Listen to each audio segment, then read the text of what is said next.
just get to wondering by the way things are today. So many on board the gospel ship and going different ways.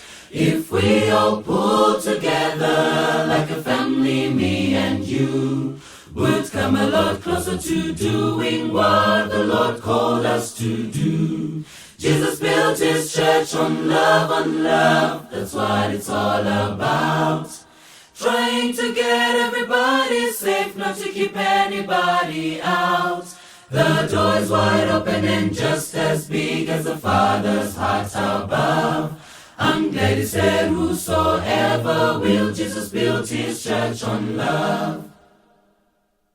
When the shepherd found the lost sheep wandering from the flock, in loving arms he held it.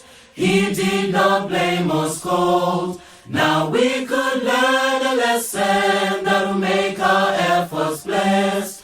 Our methods and our message must be filled with tenderness. Jesus built his church on love, that's what it's all about. Trying to get everybody safe, not to keep anybody out. The door is wide open and just as big as the Father's heart above. I'm glad he said whosoever will. Jesus built his church on love. I'm glad he said whosoever will. Jesus built his church on love. I'm glad he said whosoever will. Jesus built his church on love.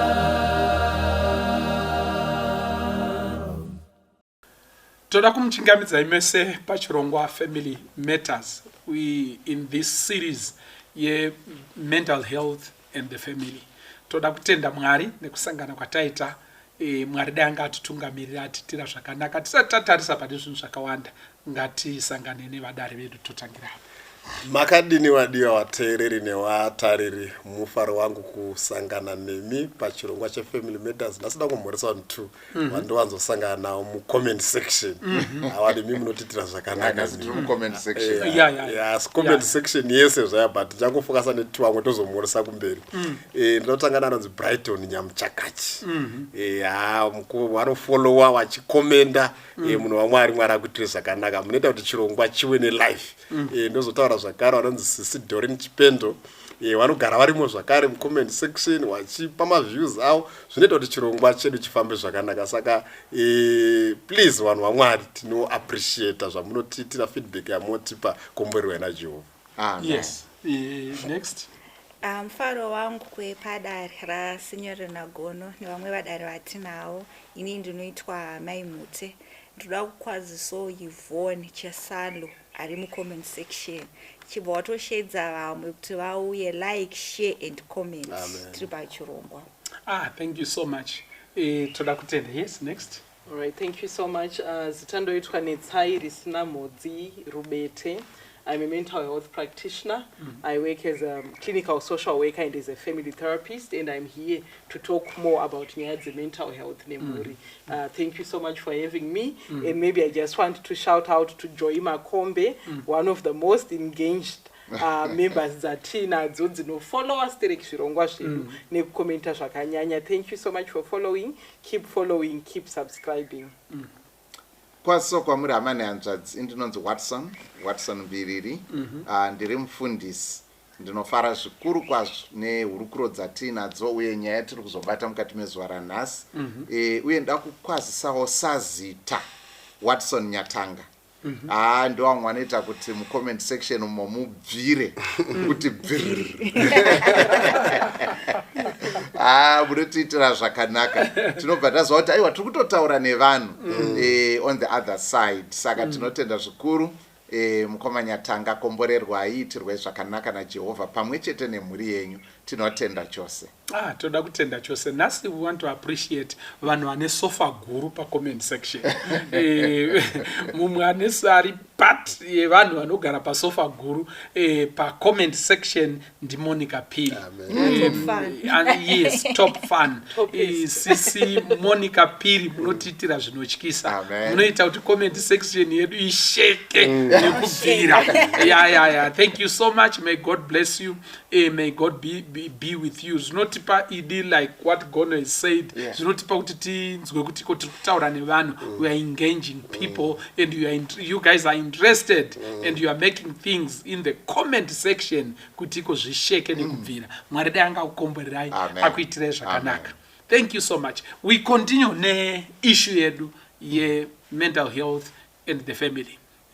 Last time we defined what mental health is. Kutiko takatarisa kutiko chirobonzi mental health neziso ratinoda kuti titarise naro chinyi and how does it affect the family. Tikataura kutiko mental health takati kuremerwa kakugona kepfungwa dzako iwewe emotionally, spiritually, psychologically, socially. Kugona kwadzo pfungwa dzako kutakura mitoro yepanerino pasi uchienderera mberi interacting with your environment in a very normal way. Ndio yatakati ndo utano hwepfungwa. Tikati nemhuri zvinobatana nei. Tikaona kuti munhu asina utano hwepfungwa anogona kutyoredzera mbabvu dzevanhu vakamupoteredza asingazivi. Vanhu vachingoita fira mumwoyo mukati meupenyu hwavo vanokwarira mukati sehosho pamwe pacho haatoudzike. Mhuri dzimwe dzinotodambuka nekuda kwekuti hamusi kunyatsowirirana, mumwe ane kakuremerwa kainako mukati mepfungwa dzake. Saka that's how we defined it and how it affects the family. Nasi tachida kuti tienderere mberi nema misconceptions ari mukati mesubject yeutano hwepfungwa. Ndatoda kuti titaure nezvayo mukati mezuva ranhasi because ini ndatoona nemisconception. Ndikaiti misconception ndikati conviction. Yes. Mawedzi echirungu akaoma. Ingati kaconviction karimo mumazupuko matinofamba ndike kunziko. Imimi matadza kunamatira vanhu.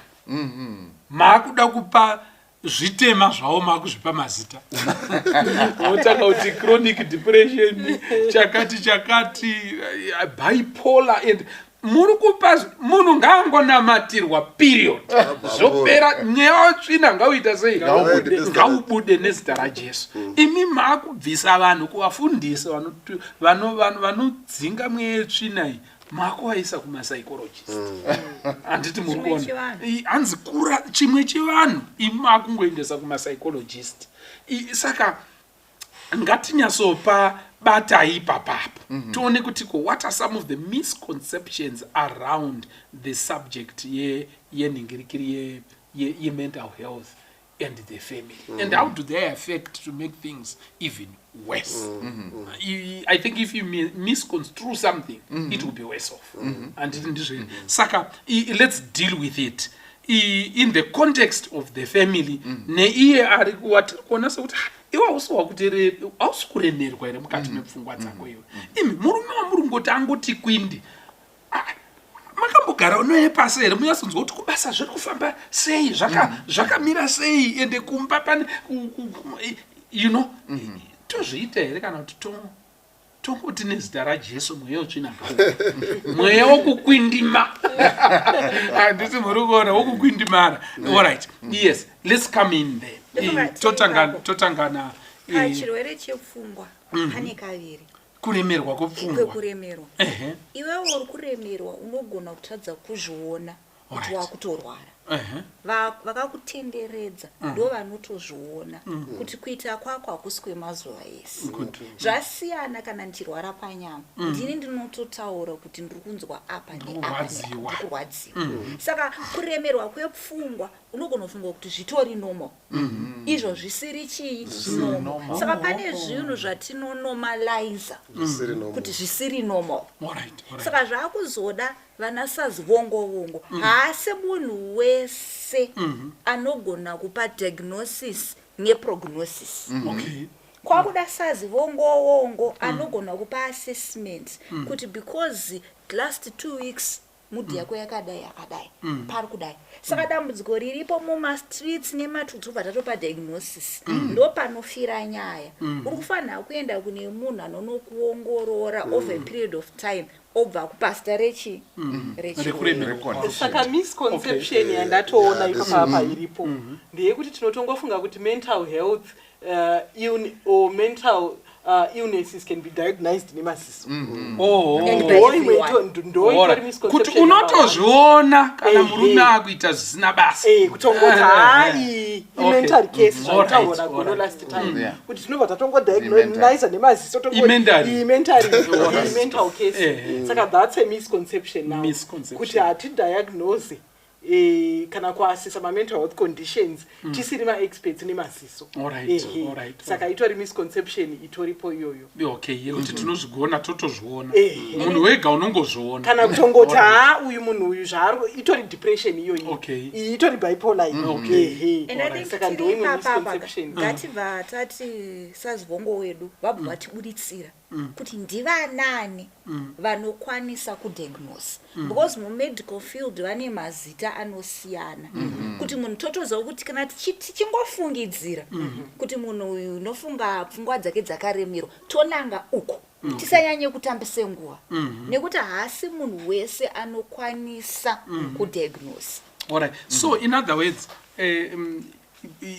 pfungwa yandabata ndeyekuti iko zvinogona kunetsa iwewe kuti uone kuti une dambudziko. Handiti muri kuona kuti pane kakuremerwa kakutoita pfungwa dzako. Mostly it is because zvatinotoita kana tiine chatiremera kana tiine some pressure that we are dealing with kana kuti some childhood traumas that we are trying to live with currently, zvatinotoita tinoita inonzi coping mechanism.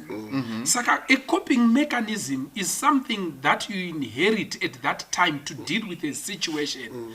And pfungwa dzako dzinofanira kutochiona sechinhu chiri normal kuti iko zvifambe zvakanyatso kunaka. So you'll be feeling very normal.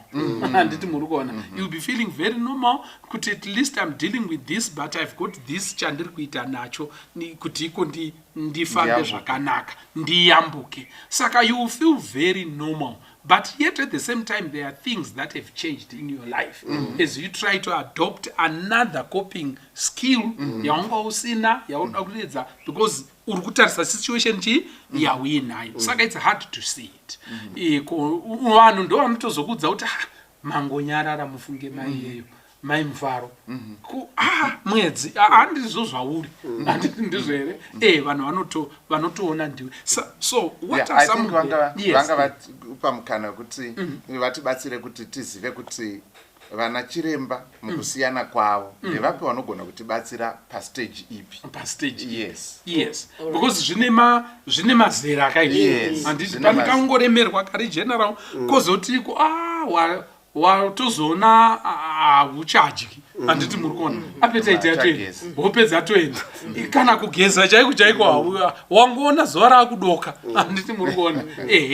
Saka tibatsirei kuti tingaone vapi pastage ipi. Yes, thank you. Alright, toda kutenda nemubvunzo. So I think ndingangotangira pakuti sevanhu sedzimhuri even sevanhu vatema let's normalize seeking professional help. Dambudziko rinoitika nderekuti tinorera zvinhu nekugara neurwere tichitongofunga kuti zviri normal kana kuti hameno zviri kungoitikawo. So let's normalize seeking professional help. And muchaona kuti in the mental health field nema professionals akasiyana siyana anoperate in the mental health field. So let's normalize, for example, seeking just professional counseling.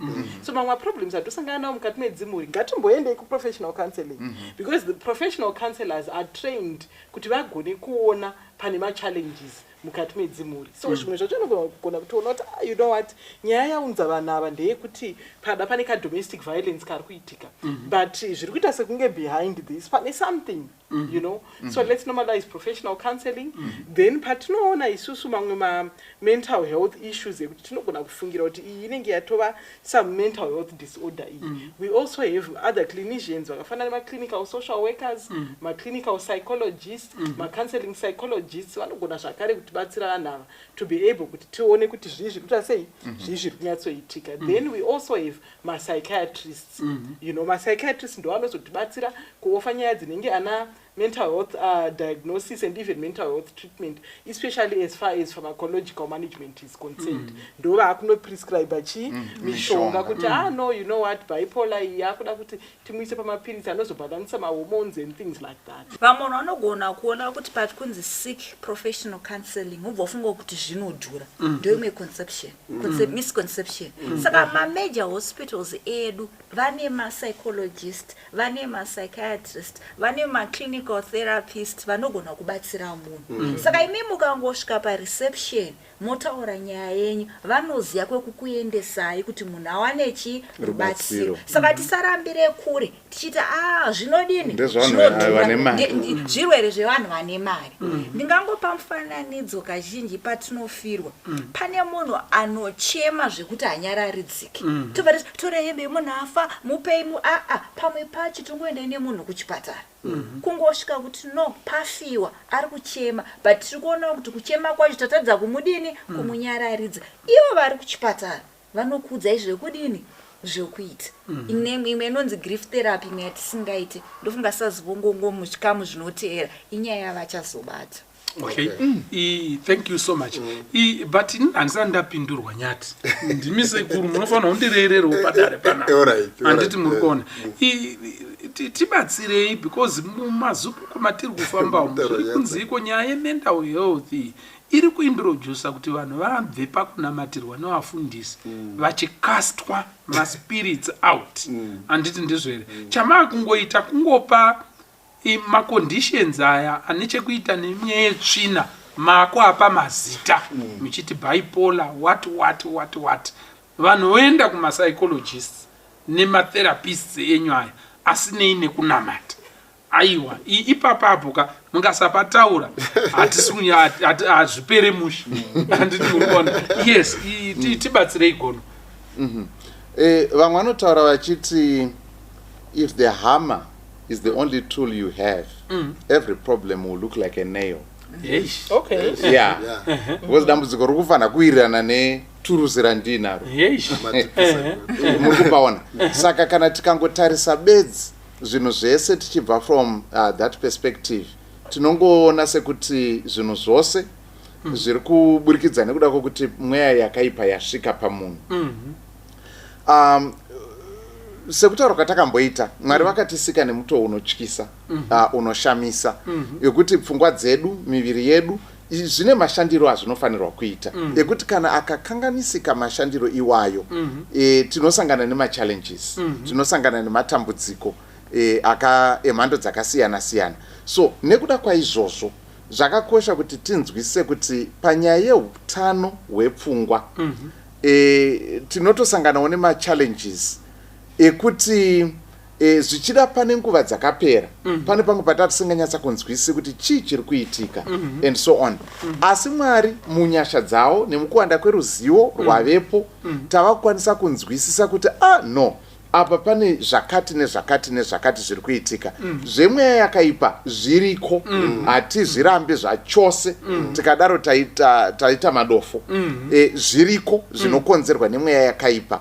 Asi zvimwe zvizhinji tinozviisa muWhatsApp group imwe chete nezvinhu zvinokonzerwa nemweya yakaipa, izvo zvisiri nekuda kwokuti pada maratidzikiro azvinoita tinongoona kuti zvinhu izvi kuti tichapatsanure pane zvinhu zviri spiritual nezviri psychological, tinogona kutadza kupatsanura ipapapo.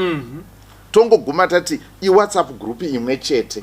Saka nekuda kwaizvozvo tinogona kurera umwe urwere kana kuti tinogona kuda kurapa nenzira isiri iyo.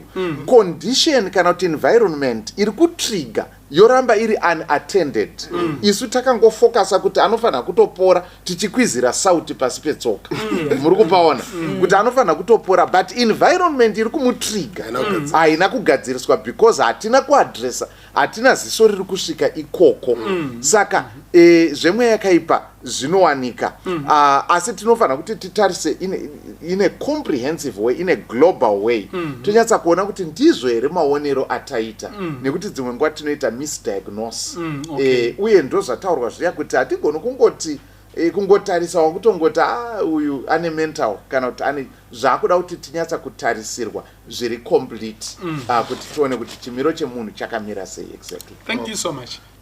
Maita henyu saka ngatiregerei kumhanya, ende makamboona here kuti vadare kutiko pane zvinhu zvakawanda Mwari zvaanoti imimi sevanhu itai. Muri kuona Mwari anotiitira zvinhu zvizhinji, but Mwari kazhinji haatiitire zvaakatiitira kare. Handiti muri kuona, unogona kutsanya zvakasimba uri mugomo rekuhwedza, handiti muri kuona, kuti uite goho, asi ukasatomuka makuseni nekutaimira mvura kuti udyare, hapana gohoro unoita sei. Inga paguva raRazaro wati Jesu akati mamuiga kumbe akutonhuwa ndimakamupomba nemachira. Saka tiri kuti kune vanhu vatakapomba nemachira mumhuri dzedu nekuda kweenvironment, asi isu tiri kuti munamato ngaudhile nemachira. Mwari wotaura kuti aiwa zvemachira. Saka pane kuita kwamuri kuita kuri kukanganisa utano hwemumwe munhu. Pane dombo makamukwidibira nehwidibiro yamakaisa, mumwe munhu ari kuzarirwa, ari kuti where do I can't even breathe. Asi toda kuzvisorovha nechinyi nemunamato, yobva yaita diversion yekuti tisadhile nema-issues edu. Saka pane kuti tinyatsa kuite titarise situation yedu in its totality, tinenge tiri kungoita direct kuti iye ndiye ane problem, endeti pamwe problem itori kunoku, uyu ari kungoita manifest ma-effects mashoko kana ehunhu hwamuri kuita. Asi toona sekuti saka zvinobva zvanobatana nemisconception yekuti nyaya dzekuremerwa nepfungwa dzinobva pakuva weak, munhu ari weak, kana kuti even spiritually maybe you are weak. Mutendi ungainzwi waita waremerwa nepfungwa sei uri mutendi, and yet uku munhu ari kuitirwa mashura, ari kudyisirwa munda nembwa, asi ari kunzi shinga. Are you getting that? Saka kuti anozvireve uko anoti hai nhema dzako, voti amukwasha anotunzira magurosari iwe uda kutikanganisira and so chengeta mhuri yako. Saka munhu anoguma apatirwa, haachazive kuti ndochidii. Munhu kusvikira zvamuremera hozho zvonzi ari weak and so on. Saka zvimwe zvacho tinotozvibatanidza nekuti it's a sign of spiritual weakness, kana munhu akanzi aremerwa nepfungwa and so on. Zvoita saka zvakubva zvanobatana nestigma. Muri kupaona yakubva yaenda yatova stigma, yabva yati name ipapo. So zvakakosha kuti tizive kuti pane zvinhu zvatinofanira kuita. Ndinoda kutsanangura pamataura kuti dombo Jesu akati bvisai ndimamboriisi. Pane vamwe vatakavharira vemhuri, vatakakwidibira, and prayer will not help. bvisai dombo, gadzirisai hunhu hwenyu uhu huri kukanganisa a-family member. Muri kupaona ndimamupomba nemachira, bvisai machira, munhu asununguke. Muri kupaona munhu anorarama. Saka prayer does not replace responsibility. It's not a substitute for duty. Thank you so much. Yes. I think ndatoona as Gono is speaking kuti church can actually contribute to mental health challenges. Especially maridzo dzikasabata zvakanaka. Bozwa mwana bwati nyaya dzako dza Jesu chete. Usaudza umwe munhu nyaya dzako apa munhu akadumbirwa. And Bible racho rinototi vaviri vari nane pachi darika mumwe chete. Umwe akadona umwe anodi anosimudza umwe. Saka Mwari anotozvidza kuti wakatipa social system yekuti batsirane pane zvimwe zvinhu. Saka misconception toripo especially in the Christian community ndekuti nyaya dzinongodzwa Jesu chete. Haudze umwe munhu. Of course tinoudza Jesu, but zvamamutaura zvasinyoro naGono kuti dzimwe dzazi dzinoda action yekuti batsirane pa social support yani yedu. Saka tingatise misconception yekuti actually zvinobva totoendesa kune imwe misconception yekuti kutsvaka help kufukurapwa. That's another misconception iriko. Unoziva kuti kune vanhu vari kukwara sinyora. They can't breathe.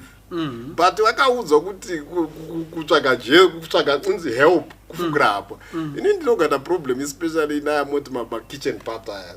Musinda mukadzi wangu akabva ku kitchen part. Ndobva ndamubvunza kuti madzisiswa chi zvikanzi tanzwi kana wasangana nedambudziko murume aita problem iwe upfunda mvura. Hanzi kusambotaure kana iwe chingoshingirira chiti kumberi uko anozochinja anozoenderera. Saka ndakamubvunza kuti mechambazvara I don't think I'm that kind of husband. I don't know. Kana taita problem let's talk. Because munhu anoita problem unoita mental health challenge is serious. Iwe chingopfuura chi ende vanhu vazhinji watova pa-BP, depression, mental health challenge atachambotariza because vakaudzwa kuti funda chi asi kukwanisa kutaura problem yake because akangodzwa kuti funda. Saka that's a serious misconception yekuti kutaura nyaya kufukurapwa. Ani muri kuona ende vanhu vazhinji vari kuparira nyaya. Saka one kutotaura nyaya nemunhu wacho maybe anogona kubatsira. Two kutotsvaka professional help. Vakutaura vamwe vanobva kuti ndandishiye nyaya dzangu nemunhu ndinofukirira yapwa dzangu. And inotori nefuti gender dimension inobata isusu especially varume futi. Ndoda kuti ndipinde ipapo hanzvadzi pamuri kuda kusvika kuti that gender dimension I think yavhiringa mental health zvakanyanya. As a family therapist, I remember at some point engaging with a certain client taengage anga presenting mental health issues akasiyana tashanda tese anga ari munhu wechidzimai. Then pane dzimwe nyaya dzatakasvika padziri dzekuti taitoona kuti idzinoda kuti tiinvolve even murume wacho ndokuti nyaya iite sei igadzirike. Asi the response dzinowanzobva kuvarume kazhinji ndedzekuti inini semurume handingatongerwe imba yangu neumwe murume. Saka handigoni kuti ndiende kucounseling even inini semurume because zvaakutoprova kuti as a man I failed. So I'm now going to another man to run my life for me or to run my family for me. So I think misconception iyoyo yavhiringa marriages akawanda. There are so many cases that tinoita dzimwe inenge yatova divorce mediation chaiyo, dzimwe vanhu vatova separation chaipo, but uchitarisa nyaya dziripo inyaya dzaigona kupreventeka and people just sought chinai help. But misconception yemanje yekuti semurume kana ndikange nenda kuna counselor, ndikange nenda kuna therapist, kuna psychologist, it means I failed. So I think that misconception as a people sevanhu vatema misconception iyo tifana kuti we need to unlearn that kind of thinking kuti it's not a sign of weakness. It's not a sign of failure as a man. Kuti maenda kunoita sei nai maenda kunobatsirwa. Zvava zvatisvisa pane imwe misconception yekufunga isusu sevanhu vatema kuti zvinhu zvemental health izvi, mental health treatment, therapy, family therapy, tinofunga kuti zvinhu zvechirungu ndezvevarungu zvinhu izvi. Yeah, you are right. Zvinhu zvevarungu izvi. Munhu anoita depression. Ndaita depression. Maisikeresenzi yavanganzwana depression inobvepi. Munhu tena akati ndaita depression. You know, ziso rotopiwa nevanhu randotariswa naro nevanhu rekuti muna right kana tabata chisalad beta chirungu chisipo because we don't believe as Africans kuti mental health is real and it applies to everyone. Tungofunga kuti aiwa no munhu anenge atava mental health beta chisalad beta chirungu adaunza akadzidza maningi kana kuti ndezvevanhu vane mari. We need to also unlearn my misconceptions akadaro because these are some of the reasons why we are failing to get help when we can get help. So I think let's normalize kunzwisisa kuti dambudziko iri harireve weakness, dambudziko iri harine ine gender, harine ine race, harine ine social class. Okay. And another thing, yes, I see you, I also see you. Maybe ndichatanga nemi ndozouya kuna Dr. Watson. Ndachida kusimudzira pana. Mamchida kusimudzira then please keep your yes. Yes. So ndachida kuti nditsimbidzire pakuti dzimwe nguva unoona dzimwe nguva muchurch and so on vanhu vachitsimbidzira zvikuru sei nyaya yasimudzwa yekuti vanenge vachinzi murume ndiye anotungamira mhuri yake. Correct. Saka hakuna murume anotongerwa mhuri yake nemumwe murume. Now we are assuming too much. We are assuming too much when we say that. And mamwe statements atinogona kukuvadza mhuri dzakawanda. Nema statement, I think it's reckless actually. Yes, that's reckless. Kana kuti kusaziva kana kuti it's public display of ignorance. Inenge yakuitika, it's dangerous. Okay? Nekuda kwekuti you are assuming kuti murume wacho uyu asi narcissist. You are assuming kuti murume wacho uyu atori right. My traumas, my childhood issues. You are assuming a lot. So you can't generalize zvakadaro kuti hakuna wobva waita a categorical statement yekuti hakuna murume anotongerwa mhuri yake nemumwe murume. Saka yakandibata ndaenda kune imwe program ndikutaura nyaya dzemental health dzatiri kutokurukura idzo nangu ndataura zvemental health pakabva pawana mumwe murume akasimuka achibva ati kana mubhaibheri chaimo Job mwari vakabva vataura naye vakati kuna Job, show yourself a man. Kana semunhu wemurume usiri kugona kuti show yourself a man une weakness. Saka nyaya dzemental health dzatiri kutaura idzidzi munhu wemurume show yourself a man. Atiti muri kuona saka kukushonyorora verse hanzi nemumwe I can do all things with a verse out of context. All things with a verse out of context. Ndo zvacho zviri panapa izvi. Saka muchaona kuti panana anobva taura kuti hakuna issue inoenda kuna pastor, hakuna issue inoenda kuna counselor.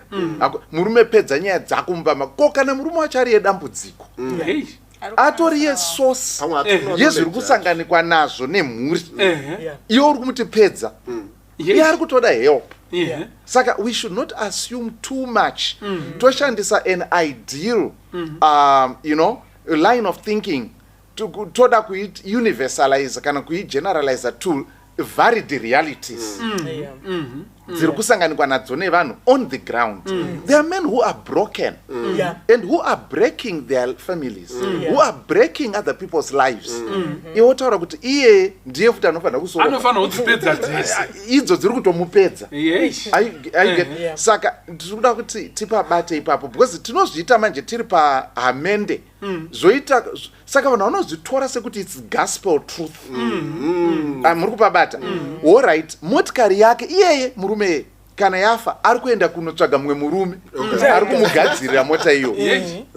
Muri kupaona kana pakanzi paita dambudziko ari kunotsvaga kana foni ari kunotsvaga mumwe murume ari kumugadzirira. But apa pavhiringika mumhuri make utaura kuti no zvemhuri yake anopedza ega. No. We should be very responsible and careful. Kune maprofessional vanhu vari qualified kutibatsira. Saka ngatisa taura zvinhu zvinogona ita mislead. Nekuti we are dealing with real lives. Akarwara chiropa chikanzi chadi ari kunotsvaga dokta mumwe murume ari kutodhila nechiropa chake. Asi zvikunzi kana when it comes to your family upedza wega. Just one. Yes. To add on to that, remember vangava I think gono muri kuraise isusu maissues atoshana nawo on a daily basis. Do you know kuti nyaya itukuta ine makuwa pasi? I remember at one point I was talking to this other main guy akabata mukadzi wake achichita. That's what happened. And somebody then referred him kwandiri. Akachimbota nemurume anoshanda nevarume. Then I had a conversation with him. Akati mukadzi wangu akachita company because akachita neumwe employee company apana zvakaita and all those things. Then I spoke to him. Ndakataura naye ndikataura naye. You know what? Akazonifonera later. Saka shamwari dai usina kutaura naye ndandine pfungwa dzandachida kuita. Ndachida kuuraya mukadzi wangu. Ndapedza kuuraya mukadzi wangu ndoenda kubasa. Ndouraya munhu akachita nemukadzi wangu. But pamazotaura neni ndabatsirikana. Ndafunga dzimwe pfungwa. Samtara kuti mamwe ma crimes of passion ari kuitika. Ekuti nonzwa kuti mukadzi murume auraya mukadzi in a way kuti pango pacho zviri linked to my mental health challenges. But wakaudzwa kuti murume anofana kurwa nyaya dzake chinayi ega ndopaanongozoti right. Ndoita seko akundikana aundotora demo wesa pasi pechi pepembeti and ari kuita those major decisions at his worst in terms Yes. of mental health. Exactly. Yes. Yes. Because ana kuudzwa kuti you can seek help. Because are stressed. Ana ma mental health challenges. My wife is cheating, ari kuchita neshamwari yangu and all those things. Saka obviously you can imagine the psychological impact. But in terms of dealing, iye akaudzwa kuti kutsvaga help is a weakness. So the only thing that remains for him is to prove kuti I'm a man. Yeah. Saka anotora demwesa pasi pembedha. Mukadzi angorara usimudza demodi. But it was going to be better if that man had sought help. Nangatsvaga help. Aibatsirikana zviri nani. Arikuona panya. Saka ndopfungwa rusimudzana gunu kuti varumbeka atisi matombo tiri vanhu. I always tell people to observe. I observe because of being a social scientist. I observe behavior yevana vachikura. Musikana nemukomana sometimes unogarosha difference pakuchema to my infants. Kana sometimes unogarosha mukomana anenge achichema wese kana infant. You know what I mean? Kuroti they are human beings. Wese vanorwadziwa. But takudenga kumande kwarozoti murume ane aiwa anofana kuita munhu madombo anofana kushinga. That kind of behavior ndiwo iri kukonzeresa mental health challenge. Okay, all right. Thank you so much. You also had in a misconception, there is nothing wrong. Kana ukapiwa diagnosis. Nana sazivongo. Munhu wese ari kujusa it's not the end of life. Yes, mwese ari kujusa zvakasiyana. Saka apa tikutaura about marriage. Pane vanhu vakatoti example mafloods anouya, you lose everything, wapedza kuvaka zvese in a split of a second. Wajob wasara usina. Kana ngonzi paputswa nehurumende. Exactly. Wakusara usina. Itori a major stress inotogona kukupinza mu depression iri serious. Saka you need what? You need help. Then pa culture yedu, funny enough, dzinozotaurwa nyaya munhu afa. Ndo pataura kugadzira nyaya. Ndiri mumusha kwa Muteze vari kundikanganisira adzitaurwe nyaya tigadzisana ndichiri mupenyu. Ndafa ndo pakuda kuripwa. Anditi ngatichinjei. Patiri kutaura vanhu vese vachiri vapenyu tichitana sorry tichigadzirisana zvinobatsira. But culture yedu tinoda kudhila nenyaya munhu adini afa avigwe nemhaka vakazotaura ichi neichi zvese zvinunha dzedze dzainzosaudzwe vanhu munhu ari kutaura but chiri kuitika hadzisi kugadziriswa. No one wants to take a stand yekuti nganditaure. Saka ndini ndikati ndiri kusangana neichi neichi unobva kuti aiwa usatauri.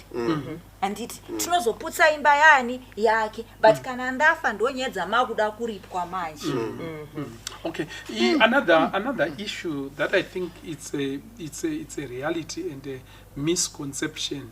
Ndiyekufunga kuti generally iko kakuremerwa kepfungwaka kanouya kanotakura zvakawanda kudzimara mhuri yachiremerwa machiremerwa mese and to seek help kutsvaga rubatsiro in terms of professional help. Vanhu vazhinji vanotora sekuti kana ndichienda nemudzimai kuna kansela kuti tinotaura nyaya dzedu kuenda kunoenzaniswa.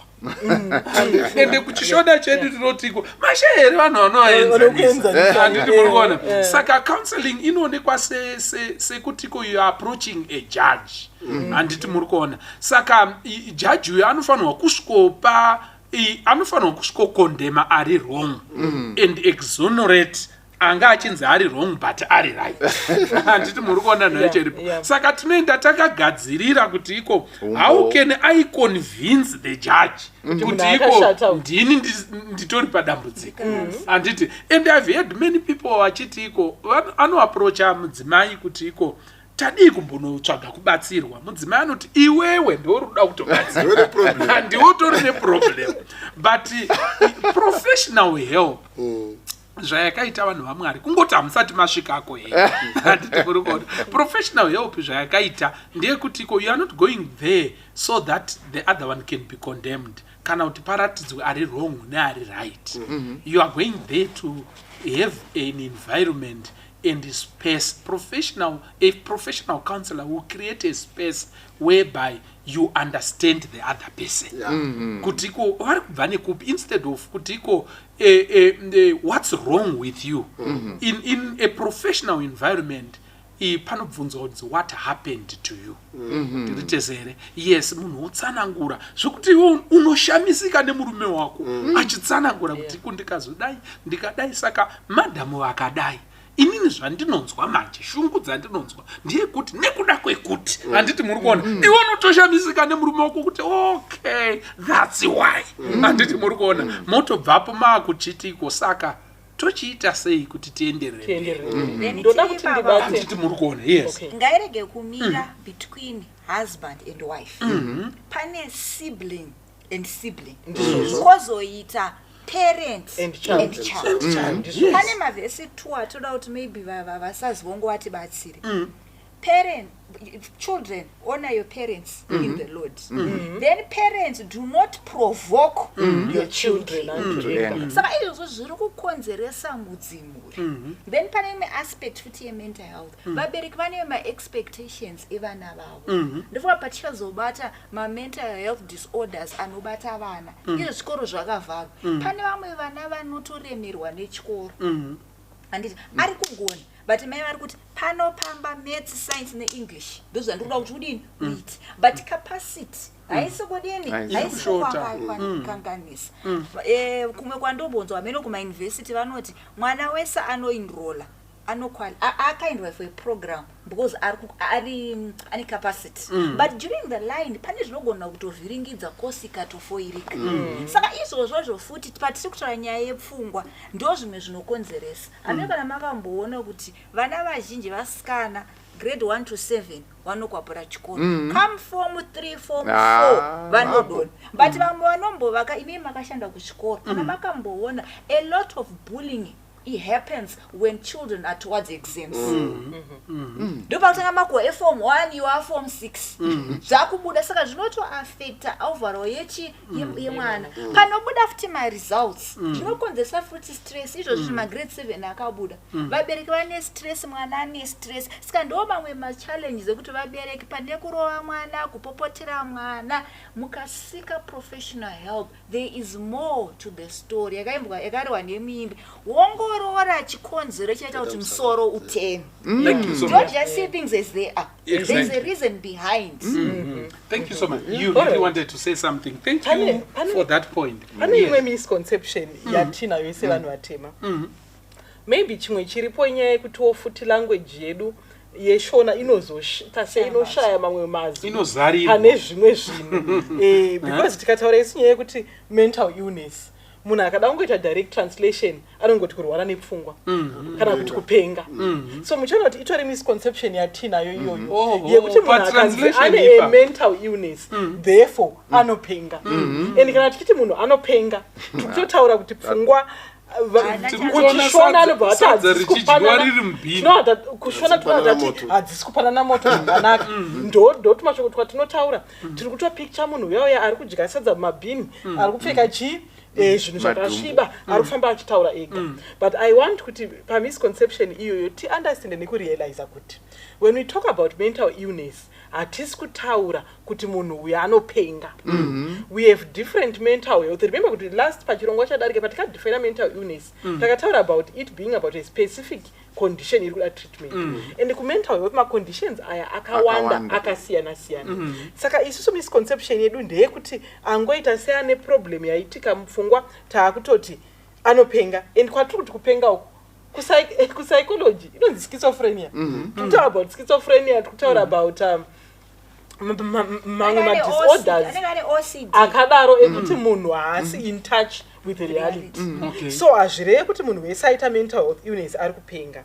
Tine ma-different mental health conditions atinawo ndopatina ana generalized anxiety disorder, ana depression, ana bipolar, ndopatina na schizophrenia, ana psychosis vavo zvichienda zvakadaro. So I think we need to unlearn pfungwa iyoyo yekungoti munhu akanzi apresenta with a mental health issue therefore anopenga hazvisiri izvo. All right, thank you so much. Yes. Pane mamwe like tikazobata vana OCD and with OCD ine ma-variations ainayo. Vamwe vacho they are extra smart. Okay. And but because nenyaya yema-anxiety hatina shona yekuti anozodza uya neshavire dono anoda kupfeka zvewhite anoda kurara pewhite munhu ari smart but iroutine yekuti ukangovhiringidza routine yake kuti iye atsvaira aone kunge patsvairwa neumwe munhu agona arikuda kudzokoresa but you don't know the toll yekuti munhu akangobuda kuti ndachika malaiti ndadzima here ndaita sei zviri kumustrena sei nevamwe vari around saka unzi ninga anodini anonetsa takutomuita antisocial nyambisirwa iri presenting sign for what for help saka tikaona dzimwe hama dzedu dzakadaro vekuti akangobuda handiti ndadzima here malaiti ndaita sei handiti itori sign handiti umo hatisi kuti yes smartness is next to godliness, cleanliness is next to godliness, but zvinoto zvakanyanya ungapedze 5 liters yejiki in 2 days 3 days handiti zvinokuaffecta futi mafinances pane a need ndopati kuti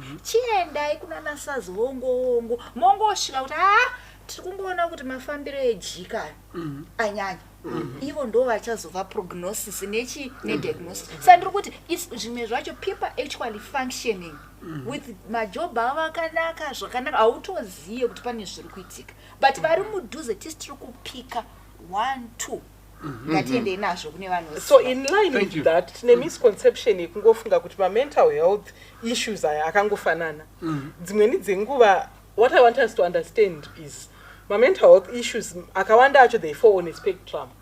So tiri kuti isusu maybe spectrum rega ndida kuenzanisa maybe nescaling tombotogona kuti we have a scale of 0 to 10 umwe munhu pa scale of 0 to 10 ari pa 2 umwe ari pa 7 umwe ari pa 5 so ndo yatiri kuti spectrum with the same condition. So it can be the same condition but tiri pakasiyana you know pa spectrum iyoyo.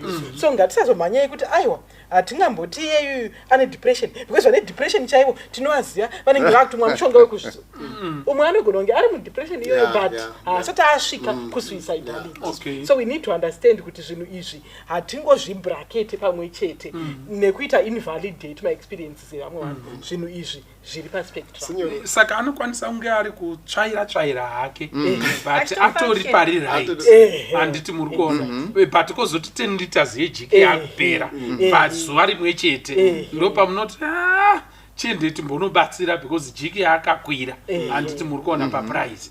Okay, thank you so much. Yachidati signoro imwe mental health misconception iripo I think inobata to a specific challenge yesuicide. Ndakaona kuti mucommunity medu society action we stigmatize suicide.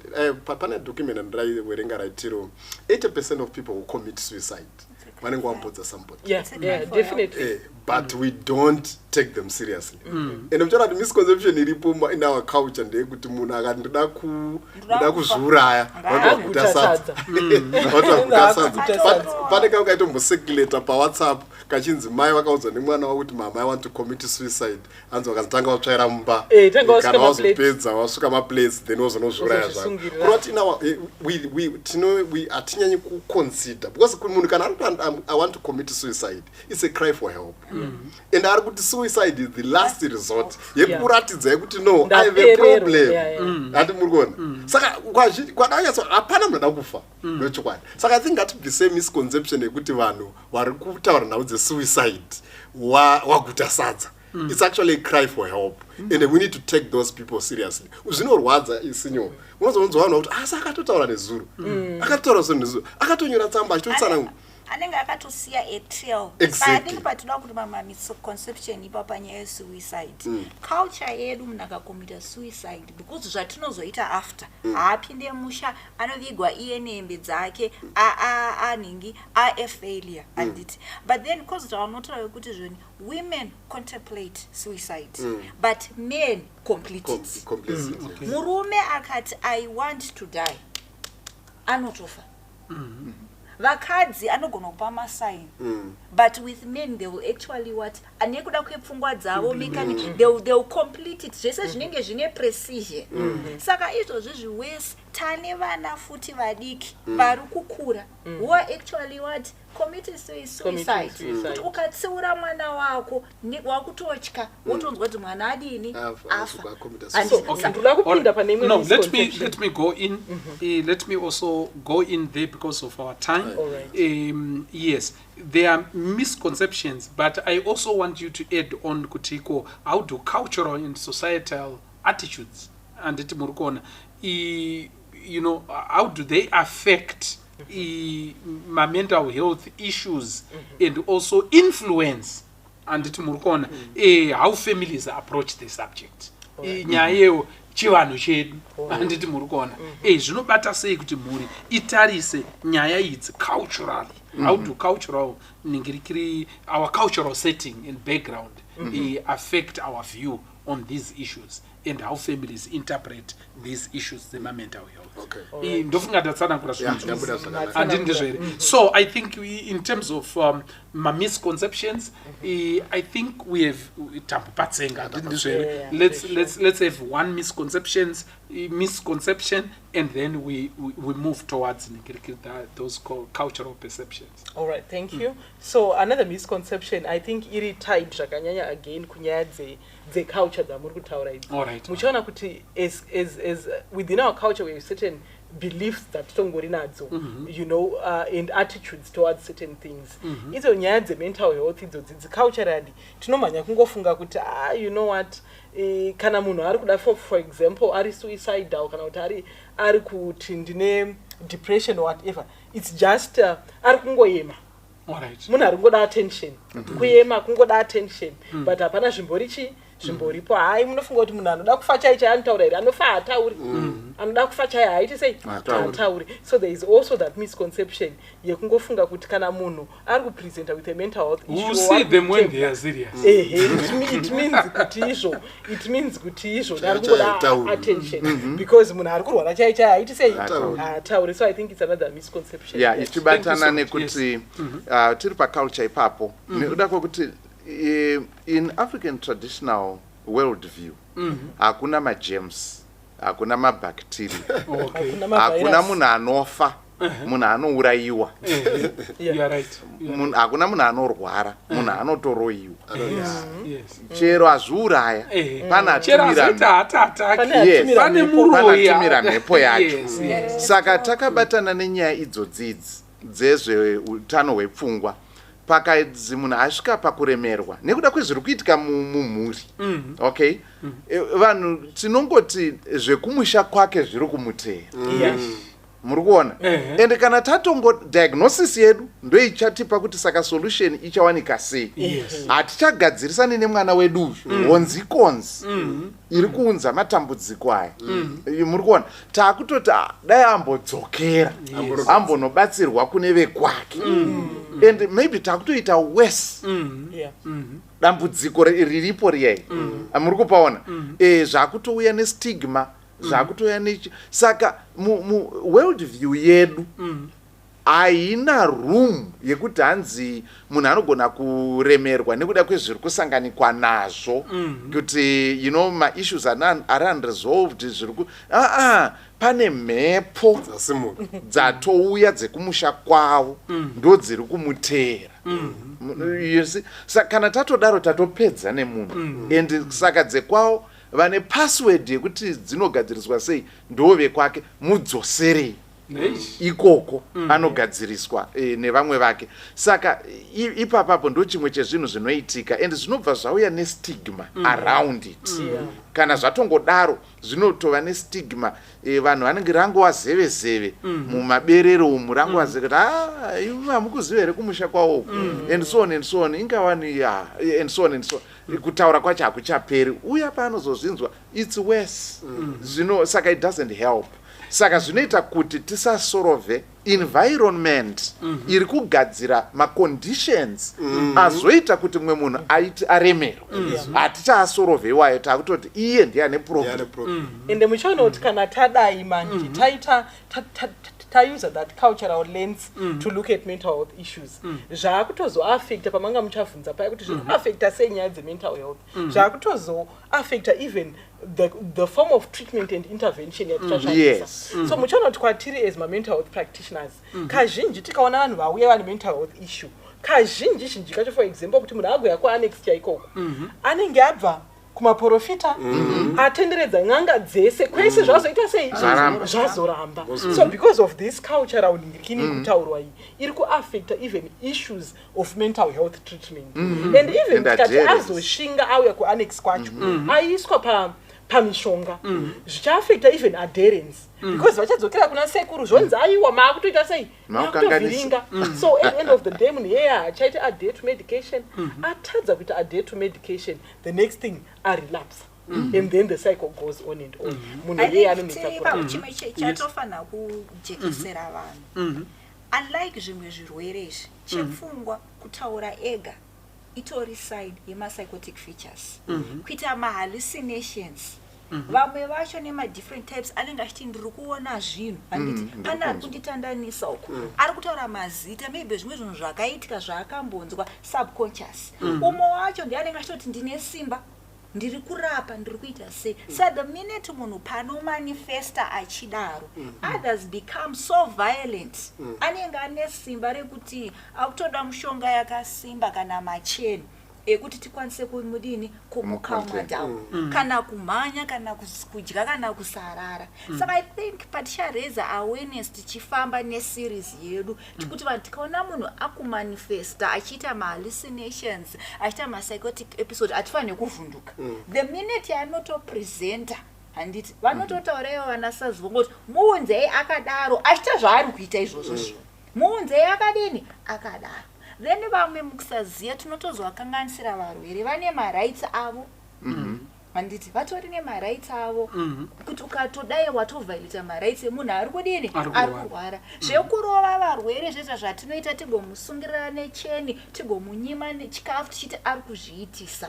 Saka chinozoti tichizoenda kuculture it's because tiri kuti izvi zvaakutaura zvanasekuru ari kuzvirova vamwe vakuita self harm tiri kuvhunduka hallucinations nemadelusions. Saka vamwe vana mbuya vave vatinozoti mbuya vanoroya vanozoti chii mahallucinations ari kudini ari kuita. Saka tikagona kuzoti iyi hallucination ngatienda nemunhu tanamata hedu ngatienda nemunhu kuchipatara tiri kukasika tabatsira chii munhu akangosvika akangopita zvavanoita upenyu hwatodini hwatodzitokera but because tavhunduka tiri kuacta tiri mupanic. Saka zvinonzi knowledge is what is power and ignorance is not defense. Thank you so much.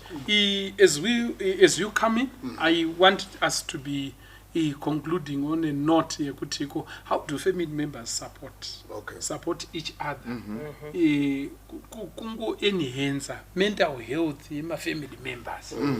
What can families do? What is it that we can practice mumhuri to enhance good mental health in the family?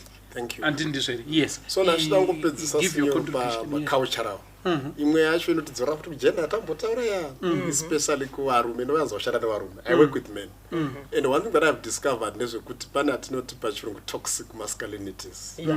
The way our African communities define manhood. Saka mtaura kuti in our African murume chaiye akasimba haafani kutsvaga help. And that has been popularized even on pulpits.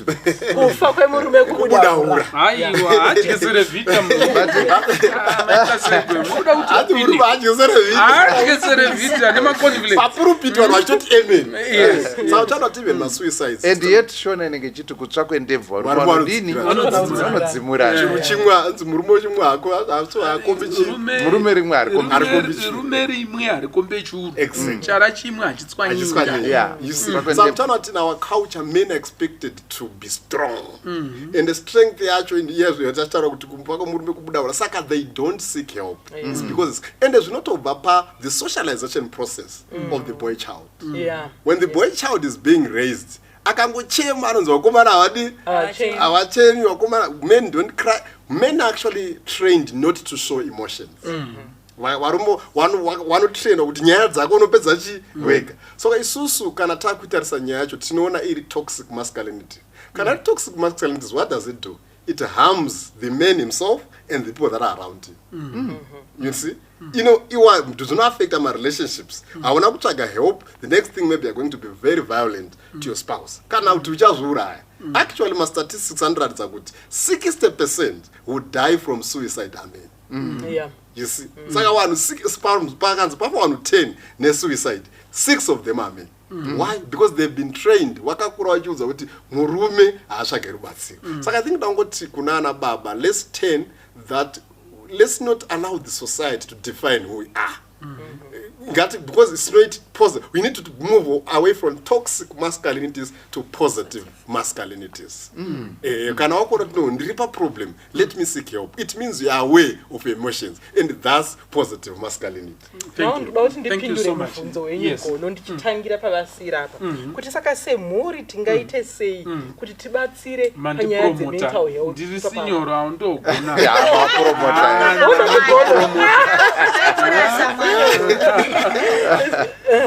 So parikubva kutaura hanzvadzi yangu apa, one role that the family can play sekufunza kwamaita kuti saka mafamilies anopinda papi panyaya iyi, one role inogona kuplayiwa iri major nefamily is to create an environment where there is open communication. So dambudziko why vanhu vari kustruggle nema-mental health issues mumafamilies asiri kuonekwa and asiri kubatsirwa is because we don't have a culture of open communication. Saka as families, let's create that environment. Yekuti munhu when they are going through something, when someone is experiencing something, anogona kuita come out mukati memhuri otaura zvaari kunzwa, tambotaura nyaya emotional, otaura zvaari kufila, otaura zvaari kufunga, otaura even zvaari kusangana nazvo in the social environment. Tika create and foster that environment, you realize kuti as families would then play a very big role in preventing and treating my mental health challenges. Then chatogona kungoitawo futi sedzimhuri is to provide emotional and social support. Ndakambotaura pachirongwa chadarika kuti ma-mental health conditions akawanda akasiyana-siyana zvakaonekwa muongororo kuti kana paine chinhu chinobatsira zvakanyanya kupreventa ma-mental health issues and chinobatsira even kumitigata ma-effects awo nekutotrita is the provision of emotional and social support, especially in the family context. So let's remember to be our brothers keepers. Let's remember to be our sisters keepers.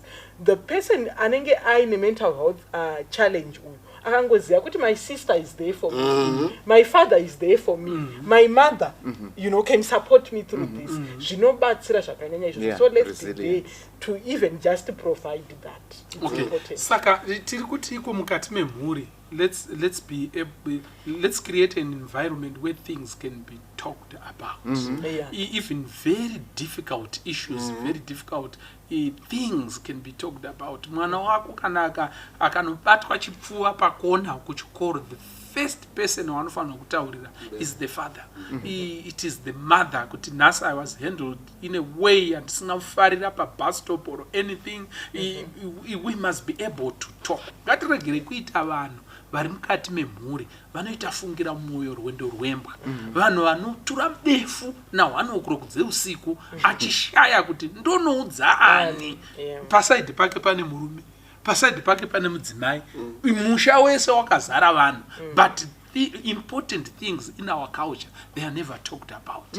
We just think kuti they do dhega. Havachaonawo zvekuita vana ivava. Anotongoona akagara ari murumu make, hatizivi kuti chii chiri kuitika, achakura mwana womukomana. No. Let's discuss issues and communicate and pour to each other in the family. Thank you for that very deep point. Yourself and yourself then we listen but we don't judge. Okay. So I think as a family, let's just be there to listen. Then I don't me funga izvezvi. My professional counselors are trained kuchengeta nyaya dzevanhu in secrecy. Akangoviolate chete vatori nemacertificate avo kwavaka-affiliated mabody, you can report. Because vanhu vanotya kuti ndikaenda ndinoswera ndainini pafront page yeHMet. Saka basa ravo, they listen but they don't judge. Thank you so much. Yes. That's not chimwe chakakosha as families is to know each other. tozivana kuti umwe wangu anobehave sei, so that kana waziva umwe wako uchanotisa machanges anoitika pavari. Usually kana munhu asangana ma-mental health challenges pane machanges, maybe kutadza kurara, ndiri ngopatika. For example, ndakararama nyama za 12 o'clock ndiri kupatika, wakamuka 1 am wakamuka, ndinofanira kuva worried kuti what's happening. So we need to be able to observe changes family members edu behavioral wise. Seyakungokanganwa munhu, maybe pesa apa anga very sharp memory, anogona kunge ari mwana, performance yake kuchikoro kazhinji kacho zvima-reports ake wati wabina zvisingaiti vana kutoamba kuchikoro, but anga achimbogona. We also need to identify kuti let's find out kuti chii chakonzeresa kuti paitike that change. Saka zvinouya chete kana tanzwisisa vana vedu, ende todzoka futi pane pfungwa yekucreate a communication platform kati medzimuri kuti mwanangu performance yako yadzika, chii chiri kuitika kuchikoro, maybe mwana atorepwa and atori psychologically traumatized kana bullying kuchikoro. Saka let's observe the changes dziri kuitika behavioral wise kuvanhu vari mudzimba dzedu, then tovabatsira without judging. I think zvakakosha izvo. Thank you so much. Munoziva kuti vamwe vana vanogona kungotanga kuti pamagadgets paya aitwa hooked to those sites, anditi muri kuona addiction yatotanga. Saka nguva yekuverenga chaiyo asitorina. Vana vanorara nemafoni ava, especially vemafoni nemadhabha, havasi kurara vakomana vaya, anditi muri kuona nayo. Vanenge vari pajoko revanhu vakatarisa vachitora mari kwavari kuburikidza neairtime yavanojusa iyi. Saka mwana ari kuzorara, anzwa vanhu vakutotaura panze, ndo paanozorara. Imoshamisika kuti iko 10 o'clock akabatwa nehope ari kufa, chero paasvika ari kurara. Dambudziko dzimweni dzenguva maakuda kutonobetsera without judging, kuti rega timbotora magadgets iwe unenge usiri kurara, timborara nawo isusu tichaona.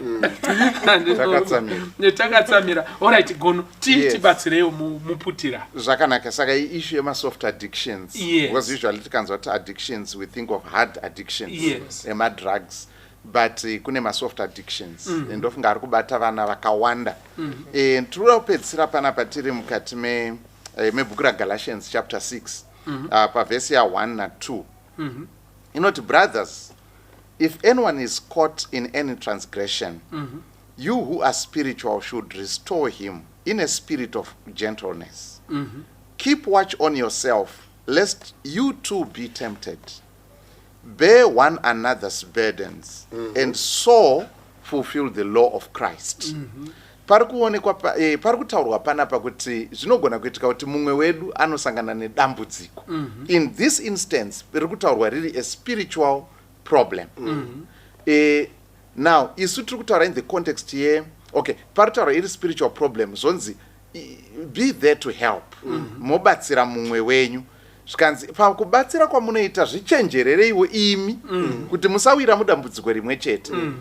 I-self-care iri kutaurwa nezvayo apa, yekuti saka in the context yeconversation yedu, hama ndimuroora, mukwasha, murume wako, mwana wako, imwe misconception ndeyekuti vana havana ma-mental health stressors, vanhu vakuru bedzi vanobhadhara rent ndo vanosangana nema-challenges. Vakatonzi kura uone. Kana usati wakura hapana chauri kuona. Hauna chauri kuona. Saka imwe misconception. Saka shoko raMwari riri kutiburitsira kuti tinosangana nema-challenges, and riri kuacknowledge kuti sevatendi tinotosangana nema-challenges. Tiri ku-mental health ikoko, kana mumwe wedu asangana nedambudziko, let's be there to offer support. And in the process, let's not self-neglect. Let's remember to have self-care, so that nesuo hatigumi tamu same challenge yatiri kuedza kubetsera mumwe kuti overcome.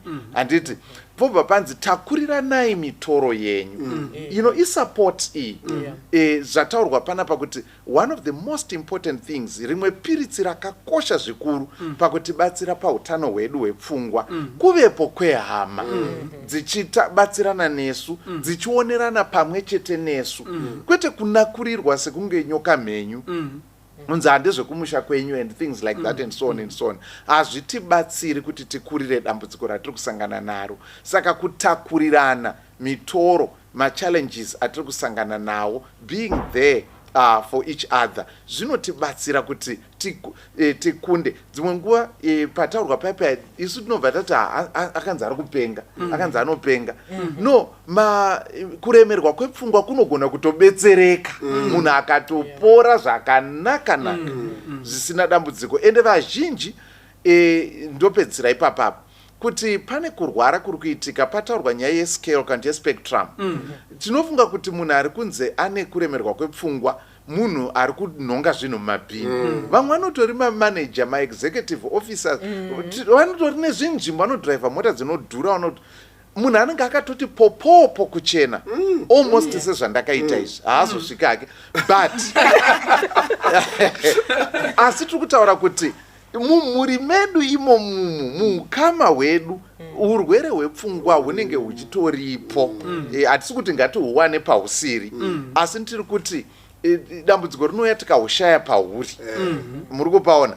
Zvinoita kuti tikweshane, tinovhiringana, tigosukutana, michato igotoparara. Ipo panga pachingoda chete kuti mumwe munhu abetserwe pakuremerwa kwaanako. Saka zvakakosha shoko raMwari riri kuti ngatibetseranei. Mukudaro isu ngatizvichenjererei, self care yakakosha. Thank you so much. Toda kutenda pachirongwa Family Matters. Mental health is our series this time, and we are recognizing kuti iko tiri kurarama mukati menyika yakaipa, nyika yakatukwa.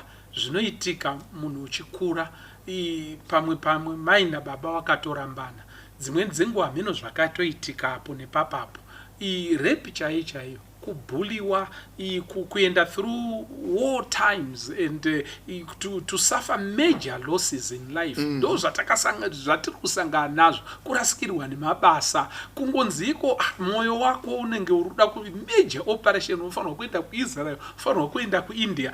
Those are major stressors mukati meupenyu. Saka pamwe pacho pfungwa dzinoenda pakunoremerwa, pamwe kuda kuita relationship yakanaka fani nemurume wako kana kuti nemudzimai wako, but somehow zviri kuramba murume ameno pamuri kungonzvengana, pfungwa dzinosvika pakuremerwa. Let's not judge, but let's help. Thank you. Zita rangu ndoitwa Pastor Francis Mbira, musokosvi pachirongwa Family Matters.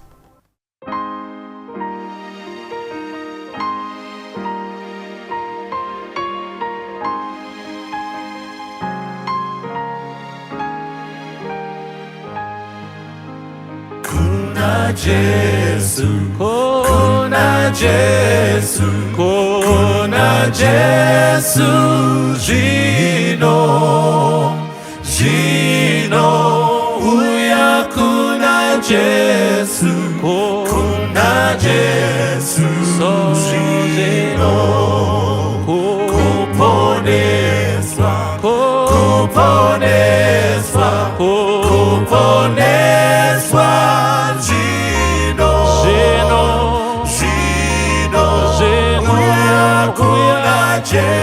Jesu kuponeswa zino akwanisa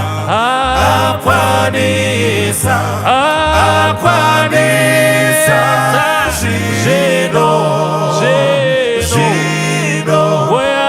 kuna Jesu akwanisa zino iwe wadaitwa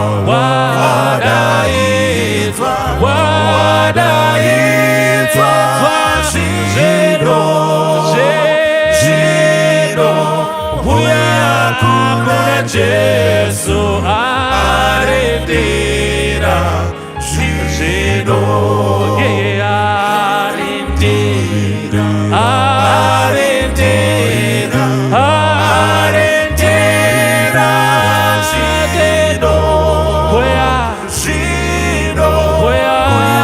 kuna Jesu iye arindira zino musimbire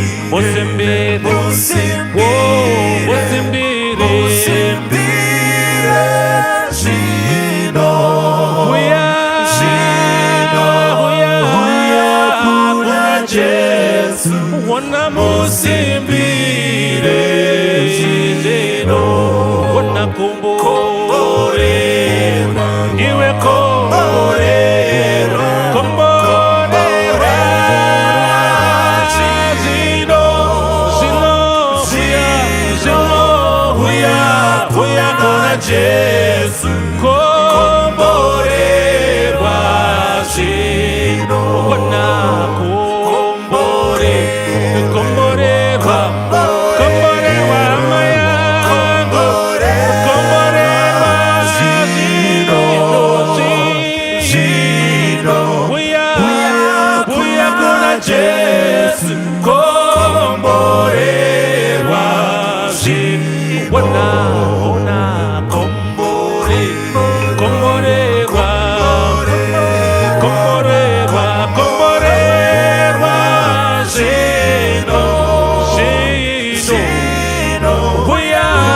komborerwa zvino